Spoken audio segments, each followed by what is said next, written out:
दोस्तों, बहुत से लोगों का कहना है कि इस तरह के mini rice mill machine success नहीं होते हैं।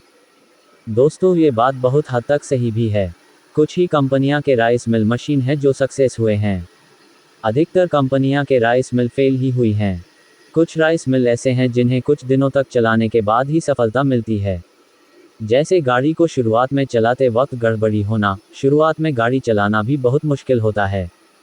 कुछ लोग राइस मिल मशीन खरीद कर 10-15 दिन चलाते हैं और राइस मिल ठीक से चल नहीं पाते हैं तो बोलते हैं राइस मिल मशीन ही बेकार है। दोस्तों, शुरुआत में कोई भी मशीन हो परेशानी झेलनी पड़ती ही है। नए नए मशीन खरीद कर लाए रहोगे, चलते हुए कभी देखे नहीं रहोगे तो शुरुआत में चलाना मुश्किल ही होंगे। दोस्तों, बहुत से राइस मिल मशीनों में शुरुआती समय जाली फिटिंग करना बहुत कठिन लगते हैं, ठीक से समझ नहीं आते हैं। शुरुआत में जाली को 5-10 बार खोल कर नहीं लगाओगे तो ठीक से फिटिंग सीख ही नहीं सकते हो। शुरुआत में किस तरह के धान को कैसे कुटाई करने हैं वो भी समझ नहीं आते हैं। राइस मिल मशीनों में कुटाई करने की सेटिंग समझना महीनों दिन भी लग सकते हैं। खुद से बहुत बार इधर से उधर सेटिंग करके चलाओगे तब जाकर ठीक ढंग से धान कुटाई कर सकते हो। बहुत से लोगों को तो धान पहचान करने में ही बहुत दिन लग जाते हैं। किस तरह के धान कुटाई करने पर टुकड़े होंगे, किस तरह के धान बिना कुटाई हुए चावल की ओर निकलेंगे। गांव देहात में धान कुटाई करोगे तो लगभग सभी लोगों के धान में थोड़ा बहुत डिफरेंस देखने को मिलेगा ही। दोस्तों, गांव देहात में राइस मिल मशीन खरीद कर धान कुटाई करोगे तो गांव के लोग धान कुटाई करवाने आएंगे ही। गांव घर में बहुत से लोगों का धान अलग अलग तरह के होते हैं। किसी का धान छोटे होंगे, किसी का धान में कूड़ा कंकड़ होंगे, किसी के धान में नमी होंगे।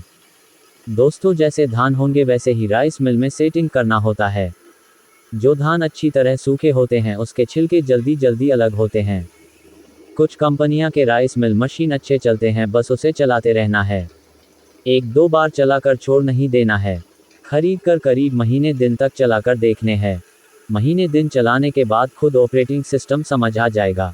शुरुआत में हर तरह के धान को कुटाई करके देखना होगा। कुछ राइस मिल मशीनों के स्पायर पार्ट बहुत ही नरम होते हैं। दुकानदार अपने दुकान में 1-2 बार अच्छी तरह से चलाकर दिखा देंगे। शुरुआत में हर मशीन अच्छे ही चलते हैं। राइस मिल अच्छी तरह से चलते हुए देखकर खरीदोगे, फिर घर लाकर चलाओगे, 10-15 दिन में उसके पार्ट टूटने लगेंगे। घटिया से घटिया मशीन भी 1-2 बार अच्छी तरह चलते ही हैं। दोस्तों, मिनी राइस मिल मशीन खरीदने से पहले उसके स्पायर पार्ट के बारे में अच्छी तरह से जानना बहुत ज़रूरी होते हैं।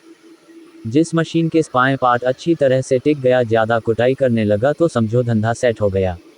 ये समझो spire part rice mill machine के रीढ़ के हड्डी है। दोस्तों, इस चैनल पर बहुत सारे जानकारियाँ दिया गया है मिनी राइस मिल मशीन के बारे में। अगर राइस मिल मशीन खरीदे हो या खरीदने वाले हो तो एक बार इस चैनल पर जाकर देख लो, कुछ फ़ायदे के जानकारी हो सकता है।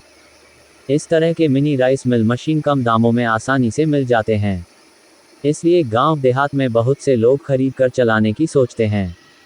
अच्छे खासे धंधा भी चलता है, 20-30 हज़ार रुपये में आसानी से मिल जाते हैं और सिंगल फेज बिजली से आसानी से चलते हैं।